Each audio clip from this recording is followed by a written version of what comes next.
थर सरपंच हो सारा मु आगे 10 थर दौड़ी आईनी मोर टे भत्ता करदेव बुढ़ा भत्ता आज पर्यटन मोर परिवार मत आज 85 वर्ष हो गला 60 वर्ष भत्ता हवा कथा 85 वर्ष हो गला बुढ़ा लोक केते थर दौड़ी आसबि आ बाकी मल्ला मोर कर ମୁଁ ନିଜେ ଗାଁରେ ବସେଇ ଦେଇଛି ନିଜେ ଟିକେ ନା ସାଇଡରେ ବନ୍ଦ ଅଛି ସେଇଭଳିଆ ସରପଞ୍ଚ ଏମିତି ଗାଁରେ କଲେ ତମେ ରହିପାରିବନି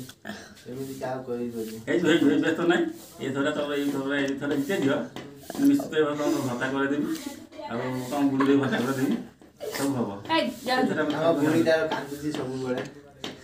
ଭତ୍ତାଟା ହେଇପାରୁନି ପଇସା ତ ନାହିଁ ହଇରାଣ ଦେଶ ତ କେତେ ଥର ଚାଲି ଚାଲି ଆସିବି मोर व्यस्त हो ना मैं एथरा को देबी मैं खाली एथरा खाली जिते दियो आउ थरे से इन्वेस्ट ना होबी एन तो केते कहि गलानी एई तो टाइम से केते गले मु मो कथा कहती मु जितेबी मु तो बतेली ता मु तो मु एथरा भत्ता कर देबी एन तो कहि काई की पळै जिवे बहुत देला बरे की कुआडे घर बसी गला